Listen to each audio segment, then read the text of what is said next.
Hey, what's up guys? Today we're going to be having a discussion about the Destiny 2 beta, and of course I'll be giving you my thoughts and opinions on the experience as a whole. For those that didn't know, the beta has now concluded and the community's reaction to it has been surprisingly negative. To credit Bungie though, they have said in their blog post that the build from the beta was old and a lot of things were changed that are in line with the community's feedback. This begs the question of why we were playing an old version of the game when the sole reason for a beta, in my humble opinion, is to sell the product to the audience. Nevertheless, we'll take their word for it. Before we get into the meat of the video, I want to mention that I absolutely love Bungie and Destiny, and that this is purely criticism so that the game could be better for launch. I actually really enjoyed the Destiny 2 beta. I invested hours a day every day that the beta was live. I simply think a lot needs to be changed or at least tweaked for the game to be spectacular on launch. On a final note, again, Bungie has said that they have already made serious changes to the game, so chances are a lot of the things on this list have already been changed, or if anything are in the process of being changed. With that being said, let's start the discussion. If you've played Destiny, then you know all about the satisfying gunplay, the fluidity of movement, and of course the epic sounds. That really hasn't changed in Destiny 2, you're still going to appreciate the fundamentals of the game. The one story mission that we got to play was called Homecoming, and that one mission alone honestly felt a little bit more memorable than the entire story of Destiny 1.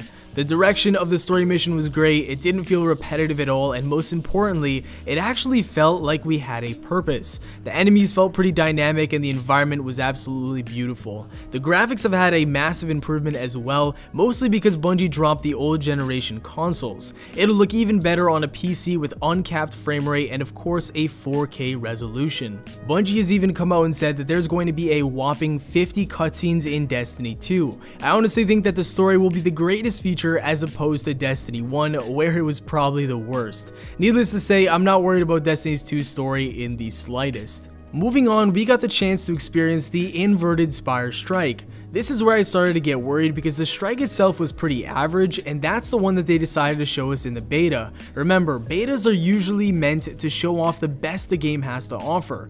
Don't get me wrong though, the strike itself took place in a relatively massive environment, and it's longer than most of the strikes we've seen in Destiny 1, but still, it was nothing that absolutely wowed me. I played it once in the beta and never had the urge or the need to play it again in the week-long time period when it was available. I'm sure that when the full game comes out, there will be a need to play the strike for specific loot drops and progression, but I don't think that'll make it very fun.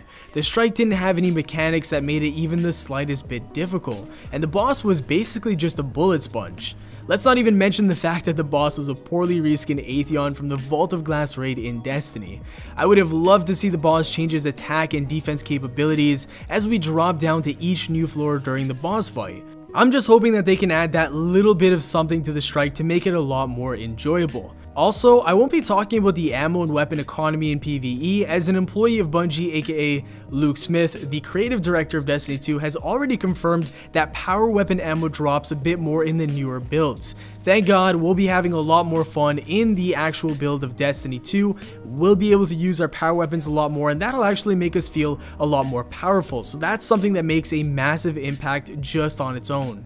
Abilities are another thing that are pretty underwhelming in PvE, as they take quite a while to get and don't seem that impactful. The reason why people enjoyed PvE in Destiny so much is because, well, we felt extremely powerful and that in turn made it enjoyable. I like to see supers, grenades, melees recharge significantly faster for PvE specifically. That would make some of the content quicker, less grindy, and most importantly, a lot more fun.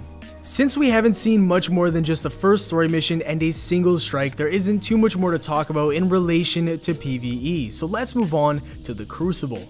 Overall, I think the PvP experience is much better than the spammy days of Year 3 Destiny where abilities came first and unfortunately gun skill came second. It finally feels like all the guns are very well balanced, which is something we haven't seen in a very long time. Small changes would make the experience even better, so let's discuss these things right now.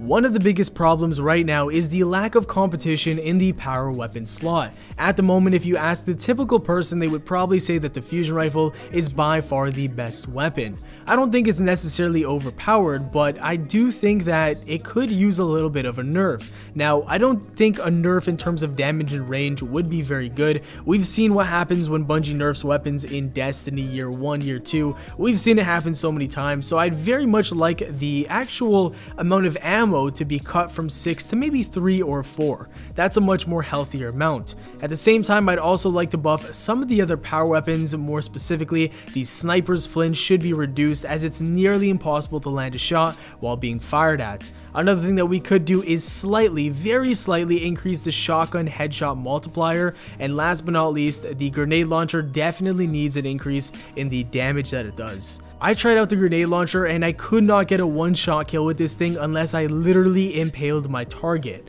I think these changes altogether would bring a lot more variety and balance to the power weapon slot. The next big problem is supercharge times. In a typical game of Control, all players would get their supers in the last 40 seconds of play.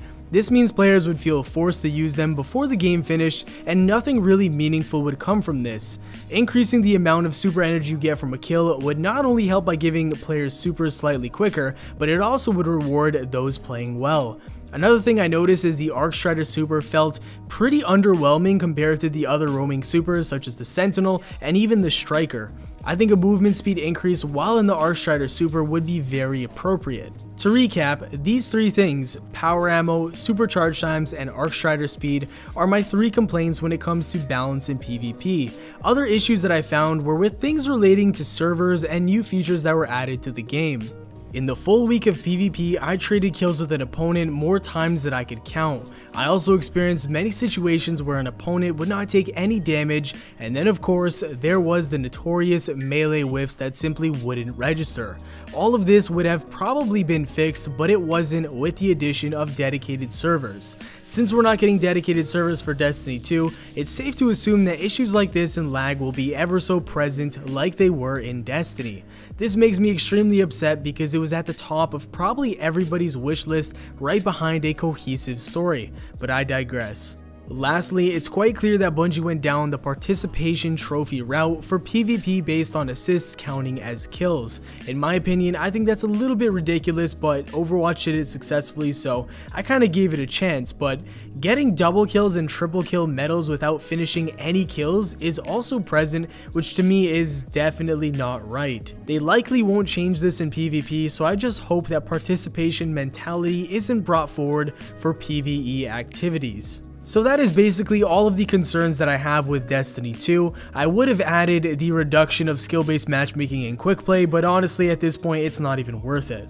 I've learned that protesting throughout the years doesn't really work with Bungie because they're pretty fixed on what they think is right, and that's totally fine. That's gonna do it for the video, guys. Thank you all very much for watching. If you enjoyed it, definitely drop a like as it supports the channel. Subscribe for more daily Destiny 2 content, and of course, have yourselves a great night. Peace.